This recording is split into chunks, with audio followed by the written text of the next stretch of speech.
मातृत्व लाभ की राशि दिलाने के नाम से उनको प्रलोभन देते थे और उनसे OTP वगैरह मंगवा करके उनकी ठगी करते थे।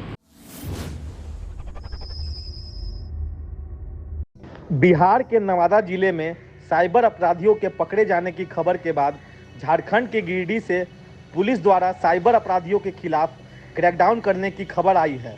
गिरिडीह पुलिस ने साइबर अपराधियों के विरुद्ध बड़ी कार्रवाई करते हुए 9 अपराधियों को दबोचा है। गिरिडीह SP दीपक कुमार शर्मा ने बताया कि बोडो स्थित बलदेव यादव के नवनिर्मित मकान में साइबर अपराधी कॉल सेंटर खोलकर घटना को अंजाम देते थे। साइबर पुलिस उपाधीक्षक संदीप सुमन के नेतृत्व में एक टीम गठित की गई।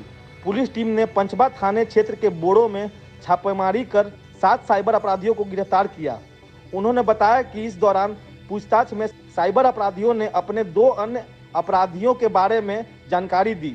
उन दोनों को भी गिरफ्तार कर लिया गया। छापेमारी के क्रम में पुलिस ने इन साइबर अपराधियों के पास से 16 mobile, 25 SIM card, 4 ATM, 6 passbook, 2 chequebook, 3 QR code, 2 motorcycle बरामद किया है। SP ने बताया कि साइबर अपराधी गर्भवती महिला को मातृत्व का सरकारी लाभ दिलाने का प्रलोभन और बिजली बिल का बकाया भुगतान करने की बात कहकर पब्लिक को झांसा देने का काम करता था। इस तरह डिटेल प्राप्त कर साइबर ठगी करता था।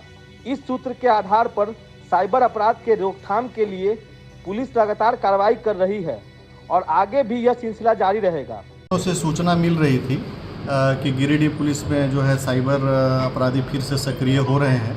हालांकि गिरिडीह पुलिस लगातार साइबर अपराधियों के विरुद्ध अभियान चला रही थी और इसके पूर्व भी कई लोगों को जेल भेजा जा चुका है। और इसी भी सूचना मिली कि शहर के ही आसपास कई साइबर क्रिमिनल जो है एक छोटा सा कॉल सेंटर खोल करके उससे गरीब और भोले भाले युवकों को ठग रहे हैं। इसी के आलोक में हमारे द्वारा एक टीम का गठन किया गया, जिसका नेतृत्व DSP साइबर कर रहे थे और उनकी पूरी टीम कर रही थी, जिसमें थाना प्रभारी साइबर और हमारी पूरी टीम थी। और लगभग 2 दिनों तक लगातार छापामारी करने के पश्चात 9 लोगों की गिरफ्तारी की गई है और उन गिरफ्तार अभियुक्तों के द्वारा सारे जो है उनको स्वीकार किया गया है कि किस प्रकार से वो ठगी करते थे। और इस बार इनका ठगी करने का जो तरीका था वो वैसे लोगों को चिन्हित करते थे जो गर्भवती महिलाएं होती थी।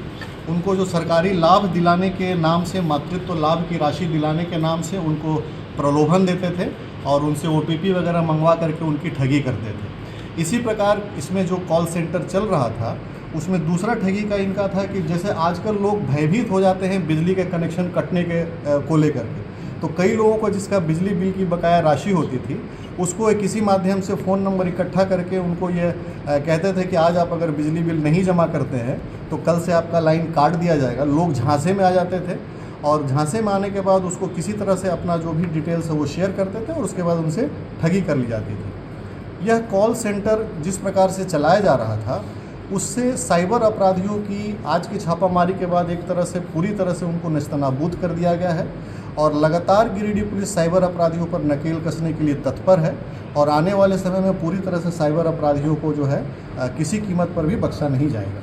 कॉल सेंटर कहाँ चल रहा था? ये पंचबा थाना के पीछे एक बोड़ो है और बोड़ो के आगे एक स्थान है, उसी जगह पर ये 7 लोग जो थे छोटा कॉल सेंटर चला रहे थे और लोगों से ठगी कर रहे थे। अब तक कितने का ठगी लोग किया, कुछ प्रमाण में है? ये रिकॉर्ड्स का विषय है, चूँकि ये अनुसंधान में चीज़ें आएगी और अभी हम लोग का प्राथमिक उद्देश्य है कि ऐसे अभियुक्तों को भेज करके उन्हें कड़ी से कड़ी सज़ा दिलाना और भविष्य में ऐसा आता है तो हम लोग साइबर अपराध को रोकने के लिए भी एक गिरिडीह पुलिस एक नया पहल शुरू करने जा रही है। हम लोगों ने एक होर्डिंग बनवाया है और होर्डिंग वह शहर के विभिन्न चौक चौराहों पर भी लगाए जाएंगे, जिसमें कि क्या करना है और क्या नहीं करना है, व्हाट टू डू और व्हाट नॉट टू डू। इसको लेकर के हम लोग शहर के चौक चौराहों पर पोस्टर्स लगाएंगे, फ्लेक्स लगाएंगे, ताकि आम लोग जो भी किसी भी परिस्थिति में इसका शिकार हो रहे हैं वो इसका शिकार ना हो पाएँ।